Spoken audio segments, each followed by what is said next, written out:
Good evening students. अभी हम लोग पढ़ेंगे पार्ट 2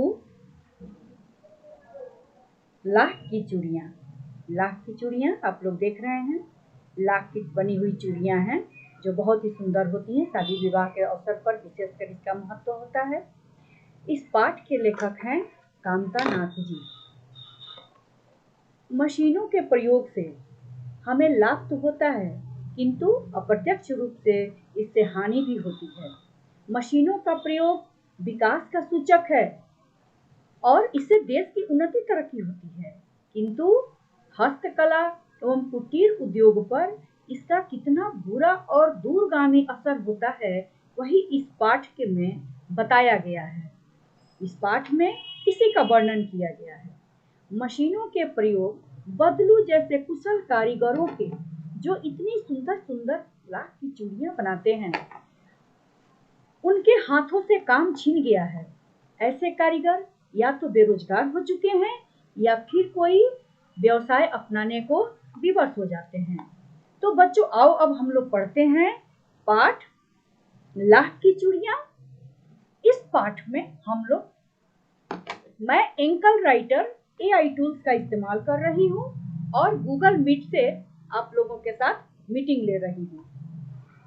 बदलू लेखक के मामा के गांव का रहने वाला है। वह बहुत ही सुंदर सुंदर लाख की चूड़ियां बनाता है। लेखक जब अपने मामा के घर जाते हैं तो उन्हें बदलू बहुत अच्छा लगता है। बदलू उन्हें भट्ठी के बगल में मचिया पर बैठा लेता है और खुद भट्ठी में पिघला पिघला कर लाख को ऐसी रंग बिरंगी चूड़ियां बनाता है और इसी तरह के रंग बिरंगे लाख की गोलियां बनाकर छोटा छोटा लेखक को खेलने के लिए देता है। इसलिए लेखक को बदलू बहुत पसंद आता है।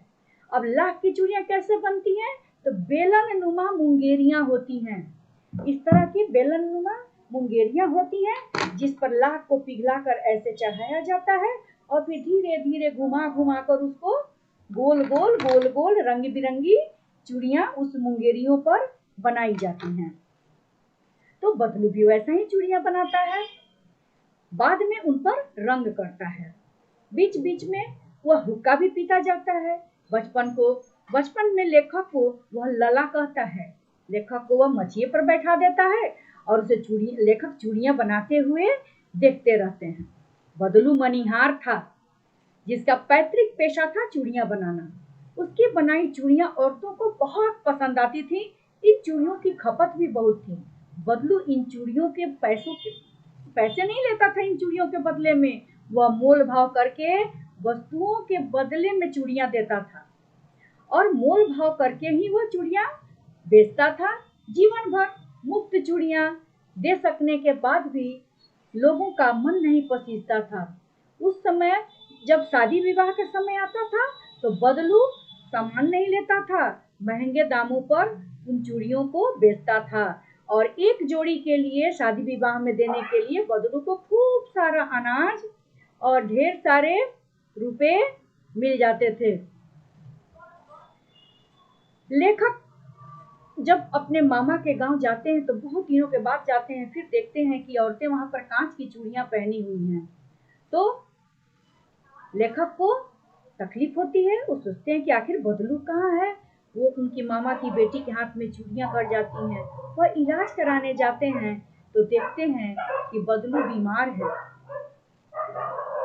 और अपने घर में बेरोजगार पड़ा है।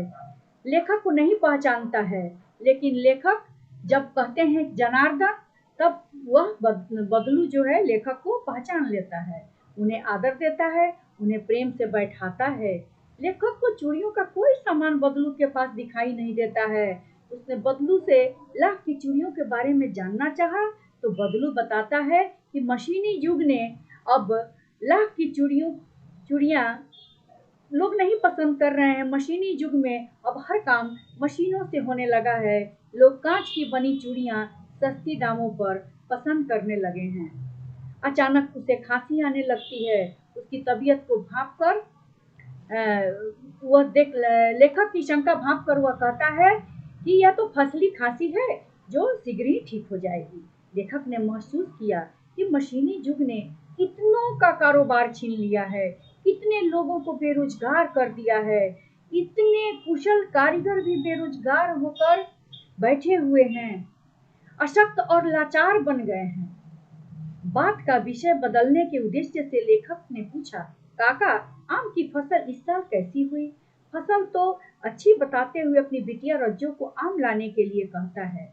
इसी बीच लेखक पूछते हैं तो बदलू बताता है कि गाय तो 2 साल पहले बेच दी, क्योंकि गाय को क्या खिलाता। इसी बीच रज्जो डलिया में आम लेकर आती है।